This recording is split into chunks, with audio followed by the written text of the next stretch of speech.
My name is Amir Freiman. I'm a doctoral student from the University of Haifa in Israel, and in this presentation I will explore the concept of spiritual exemplar as an archetype of integration, well-roundedness, and wholeness, based on the results of a research I conducted with my PhD advisory team.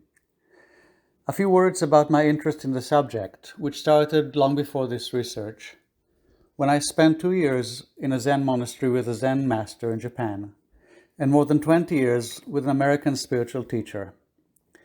Based on my experience in those two relationships with spiritual exemplars, I wrote a book, and then decided to conduct this research. Now, what is an exemplar? These figures are exemplars of compassion. Please consider for a moment what role they play in our culture, in education, in our own psyche. Exemplars play a special role in almost every area in which we aspire for excellence or virtue. They are perceived as embodying an ideal toward which development in that area leads. Exemplars remind us of the kind of person we wish to be. The admiration we may feel toward them may inspire us to cultivate the virtues they embody. Reflecting on their choices and practices can provide important clues about what is required in order for us to cultivate the virtue they exemplify. The academic study of exemplars of different virtues started toward the end of the last century with studies of altruistic exemplars and moral exemplars, pioneered by the book Some Do Care by William Damon and Ann Colby. Since then, numerous studies were conducted on exemplars of morality, care, courage, wisdom, and other virtues, and an exemplar methodology has been developed. One of the key elements in the exemplar methodology is how exemplars are nominated. The basic strategy of exemplar nomination has been that researchers design nomination criteria and share them with nominators who use them to identify potential exemplars. Now, one of the conclusions reached in the study of exemplars is that while exemplars' development is exemplary in at least one area, it is likely to be typical or even deficient in other areas. For example, an exemplar of wisdom may be arrogant and unkind. An exemplar of courage may be immoral and not very wise. With this in mind, let's turn now to spiritual exemplars. In many traditions, spiritual exemplars exemplify the ideal of the tradition. They are called saint, sage, guru, tzaddik, bodhisattva, etc. The first studies of spiritual exemplars were done about 120 years ago. Since then, several doctoral studies were conducted on small and well-defined groups of spiritual exemplars, always from a specific tradition. An exception to that is a comprehensive study conducted by Pamela King and colleagues in 2014, which included in-depth interviews with 30 and some adolescent spiritual exemplars in different traditions and cultures. As in studies of other types of exemplars, in all these studies, researchers first design nomination criteria, and then nominators use them to identify those who meet those criteria. We have a good sense of what exemplars of each virtue exemplify. But what do spiritual exemplars exemplify? What makes someone a spiritual exemplar to another? To answer this question, which is closely related to the question, what is spirituality? We designed a different nomination method than the one used in the previous exemplar studies.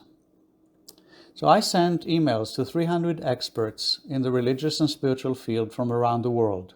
Scholars, magazine and website editors, interfaith dialogue leaders, with this broad and open definition of spiritual exemplar, and asked them to name 2-3 spiritual exemplars they knew and describe each of them, specifically indicating what makes each of these people exemplary to them.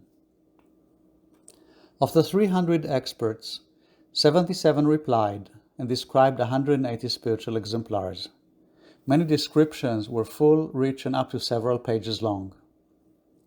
In thematic analysis of the descriptions, 3 main themes emerged: the roles and actions of the exemplar, the perceived qualities of the exemplar, and personally felt impact of the exemplar on the informant.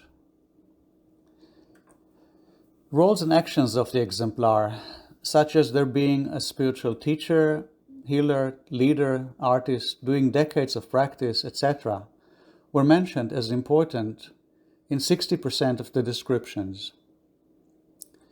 Perceived qualities of the exemplar were the most commonly described characteristics, and these are some of the categories and codes that were included under this theme.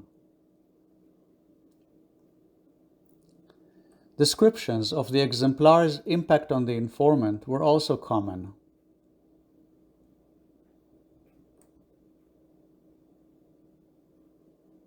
The next slides are excerpts taken from descriptions of 3 exemplars. The pictures are for illustrative purposes only. A shaman spiritual exemplar. Her teachings are alive with truth, meaning, and value. When she spoke to me or anyone else, she gave her complete attention that was marked by an openness of heart and a clear eye.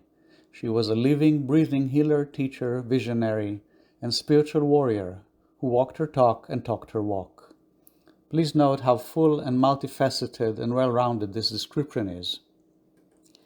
A Jewish spiritual exemplar. Rabbi was a humble, delightfully inspired, joyful being of love. One could feel the gratitude he felt for life, which he beamed. He wore the scars of the deepest sort and emerged as a man of love, joy, and light. He walked the life he taught. And a Hindu spiritual exemplar. I am a little at a loss how to describe him. I obviously love him a great deal. He is a teacher of high spiritual attainment and a real human being, a mensch. I feel there is nothing I can't communicate about with him. He embodies both the ordinary and the sacred in a way that is hard to convey. I'd like to go back now to the exemplars of the virtues and answer the questions: what do spiritual exemplars exemplify? What makes someone a spiritual exemplar to another? Like some of the examples you saw, many of the descriptions of spiritual exemplars in our study weave together statements both about the exemplar's spiritually elevated state and about their being a mensch, a well-rounded human being who is warm, humble, courageous, with integrity and a great sense of humor. We can therefore see the spiritual exemplar as an archetype of multifaceted wholeness. Wholeness, as some of my friends and colleagues here suggested, being a superordinate or master virtue, which weaves all the virtues harmoniously and dynamically together and supplies them with the elusive essence that is called spirituality. In other words, wholeness is at least one of the things that makes someone a spiritual exemplar to another. I'd like to end with 2 concluding remarks made by study informants in the emails they sent me. One of them wrote that remembering and writing down my experiences invited me to return to the depth of the love these people feel and offer. And the closing words of an email from another were, "This exercise brought healing to my life and has, in the process, realigned the direction of my life. Thank you." Thank you all for your attention.